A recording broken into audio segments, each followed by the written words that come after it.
sports tonight, former Chief Tommy Milone makes a big splash in his Major League debut.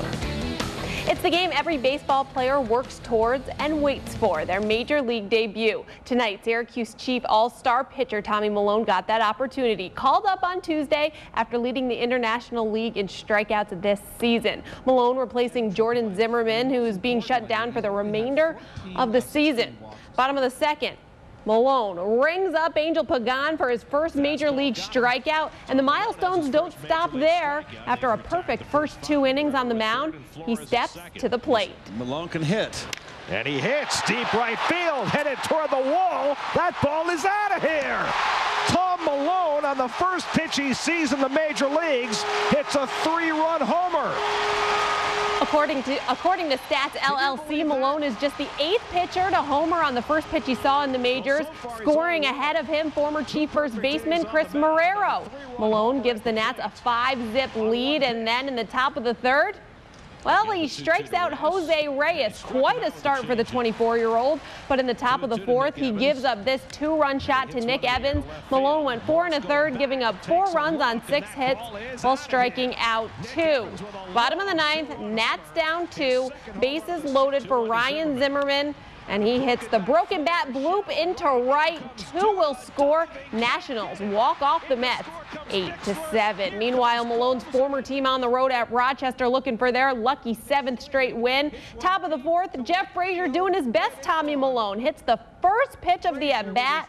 Gone to left field, 3-0 Chiefs.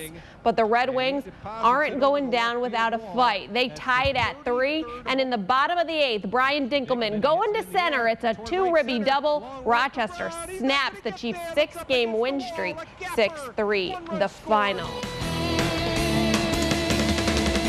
Tonight in sports, the football season is now in full swing.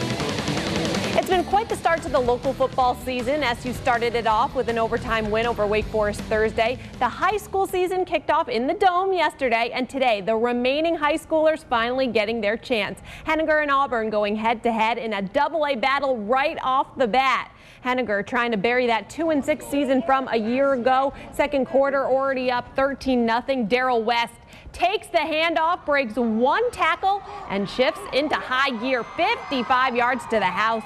20-0 Black Knights. Auburn trying to chip away. Matt Nolan going to the air, but his pass is going to be picked off by Mike LaMontagne, and LaMontagne is going to rack up some real estate on the return. 25 yards, which sets up this next Henninger play. Their compass still pointing west. Darrell West in for his 3rd TD of the day. He racked up 123 yards on just 5 carries. 26-0 Black Knights, and they're not done. Keyshawn Scott optioning to Shaquem Clark. 30 yards to pay dirt. Henninger scoring 19 points in 6 minutes. They roll 55-15, the final. In another crucial AA battle last night, CBA shut out Baldwinsville 27-0. Remember, last year, Beeville ended CBA's then perfect season, beating them in the Section 3 finals. Because of SU's Thursday night game, center Mackie McPherson had the night off to go back to his alma mater and watch the brothers and his brother. Little brother Cameron is a senior quarterback for CBA. Mackie says it was a special night because despite being so close, his own game preparations don't allow him to go back as often as he would like. It's awesome. I love watching my brother play. I remember back when I was playing here, I got to see him play JV, but never got to see a varsity game of his. But now I get to come out here and see him, you know, makes me miss the old high school days a little bit, but it's a lot of fun. It was a weird preparation schedule, but it definitely was worth it, obviously getting the W and coming out here and watching my brother play. It's, you know, probably only get to see this one game in person, so it's really exciting. CBA has another tough test next week. They'll play the Massachusetts state champ Mansfield. SU is prepping for a home game against Rhode Island.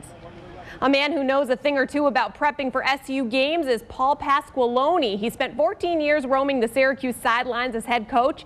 Today, Coach P returned to college football. In his first game since leaving Cuse in '04, He led UConn to a 35-3 rout over FCS foe Fordham. With the victory, Pasqualoni is now tied for the most wins by any Big East coach at 108. Well, SU doesn't play UConn till November. However, in 2 weeks, they'll be in the Los Angeles Coliseum facing number 25 USC on the road. You've been watching their opener on News Channel 9. The Trojans hosting Minnesota. USC up 6-0. Second quarter, Matt Barkley looking downfield, and he sees Robert Woods, a 43-yard bomb. Trojans up 19-0 at the half. Fourth quarter, the Golden Gophers hanging around, down 19-10. Max Shortell connecting with Brandon Green. 12 yards and with a PAT. Minnesota trailing by just 2 points. However, 54 seconds left. Minnesota ball. USC gets their first takeaway of the game. Shortell intercepted by Torrin Harris. Trojans survive 19-17, the final.